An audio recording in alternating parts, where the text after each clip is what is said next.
భగవంతునికి ప్రదక్షిణలు ఎలా చేయాలి? హాయ్ ఫ్రెండ్స్, మొదటిసారిగా మా వీడియోని చూసినట్లయితే ఒక లైక్ చేయండి, షేర్ చేయండి, సబ్స్క్రైబ్ చేయండి. మరిన్ని వీడియోల కోసం మా బెల్ ఐకాన్ని కూడా యాక్టివేట్ చేసుకోండి. ఇలాంటి భక్తి సమాచారం అందిస్తాం.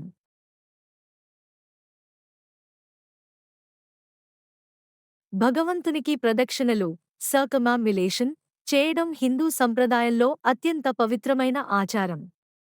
ప్రదక్షిణ అనేది భక్తి ప్రదర్శనలో ఒక భాగంగా దేవతల చుట్టూ గౌరవంగా తిరగడం ద్వారా వారి కృపను పొందడానికి చేసే పద్ధతి. ఇది మన శరీరాన్ని, మనస్సును భగవంతుని చుట్టూ కేంద్రీకరించడం ద్వారా ఆధ్యాత్మిక ఉద్ధరణకు దోహదం చేస్తుంది.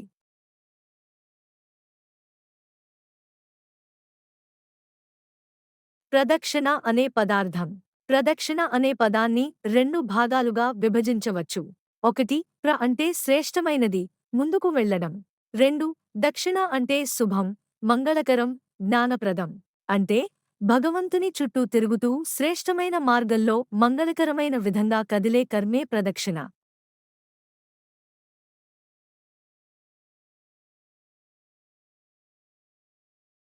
ప్రదక్షిణ చేయడానికి ఉన్న కారణాలు: ఒకటి ఆధ్యాత్మికత. భగవంతుని చుట్టూ తిరగడం ద్వారా మనలో భక్తిభావం పెరుగుతుంది. రెండు శాస్త్రపరమైన ప్రయోజనాలు. దేవాలయాలు వైబ్రేషన్లను కలిగించే పవిత్ర స్థలాలు. ఇక్కడ ప్రదక్షిణలు చేయడం ద్వారా ఆధ్యాత్మిక శక్తిని గ్రహించగలుగుతాం. మూడు ఆరోగ్య ప్రయోజనాలు. ప్రదక్షిణ చేయడం వలన శరీరానికి వ్యాయామమవుతుంది.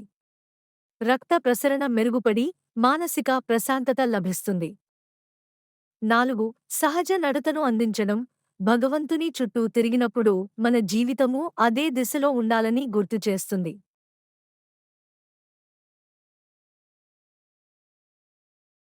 ప్రదక్షిణ చేసే విధానం ఒకటి. భక్తితో ప్రారంభించాలి. దేవాలయ ప్రాంగణంలోకి ప్రవేశించిన తర్వాత ముందుగా భగవంతుని స్మరిస్తూ నమస్కరించాలి.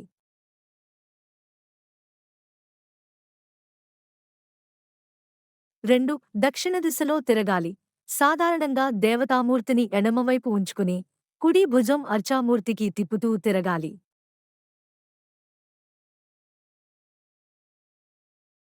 మూడు ప్రదక్షిణల సంఖ్య. సాధారణంగా ఒక ప్రదక్షిణ ముక్తిని సూచిస్తుంది. మూడు ప్రదక్షిణలు శరీరం, మనస్సు, ఆత్మను భగవంతునికి అంకితం చేయడాన్ని సూచిస్తాయి.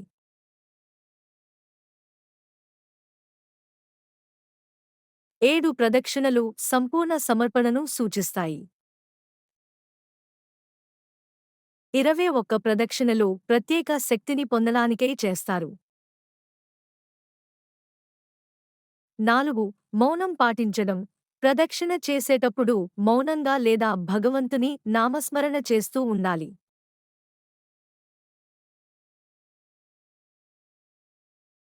5 హస్తాలు నమస్కార ముద్రలో ఉంచాలి.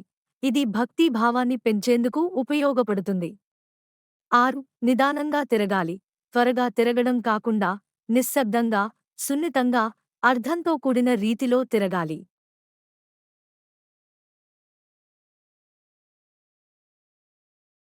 ప్రత్యేక ప్రదక్షిణలు 1. శివుని ప్రదక్షిణ. శివలింగానికి పూర్తిగా ప్రదక్షిణ చేయరు. శివలింగం ఎదుట ఆవర్తన త్రిజ్యం, కలశం లేదా బిల్వవృక్షం వరకు మాత్రమే తిరగాలి. శివుడు యోగేశ్వరుడు కాబట్టి ఆయనకు ప్రదక్షిణ గంభీరంగా, ధ్యానంతో చేయాలి. 2 విష్ణువుకు ప్రదక్షిణ. పూర్తి ప్రదక్షిణ చేయవచ్చు. విష్ణు అనుగ్రహం కోసం ఆరంభంలో 3 ప్రదక్షిణలు చేయడం శ్రేష్టం.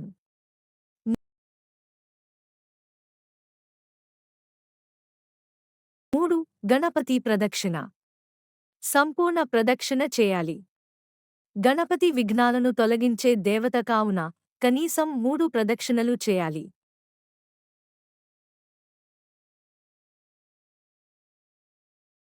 4 సూర్యుని ప్రదక్షిణ. 12 ప్రదక్షిణలు చేయడం ఉత్తమం. సూర్యభగవానుని నామాలను జపిస్తూ ప్రదక్షిణ చేయడం పవిత్రంగా భావిస్తారు.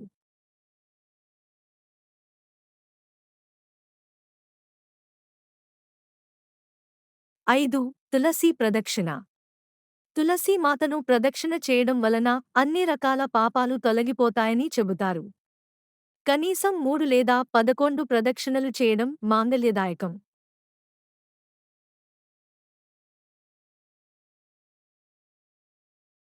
శాస్త్రోక్త నియమాలు. 1. నిరుద్దేశంగా తిరగకూడదు. ప్రదక్షిణ చేయడంలో క్రమశిక్షణ ఉండాలి. 2. చెప్పులు వేసి తిరగకూడదు. పాదరక్షలు లేకుండా భక్తితో చేయాలి. 3. శరీరం శుద్ధిగా ఉండాలి. దేవాలయంలోకి ప్రవేశించే ముందు స్నానం చేసి శుభ్రంగా ఉండాలి. 4. అలక్ష్యంగా కాకుండా చేయాలి. ప్రదక్షిణలు భక్తితో, శ్రద్ధతో చేయాలి. ప్రదక్షిణ వల్ల కలిగే లాభాలు. 1. కర్మ ఫలాలను పోగొడుతుంది. గత జన్మల పాపాలను తొలగిస్తుంది.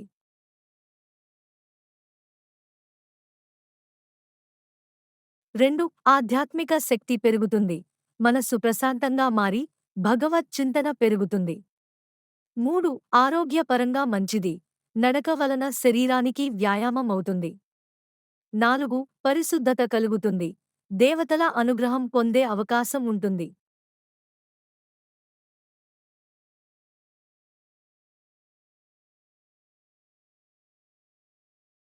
5.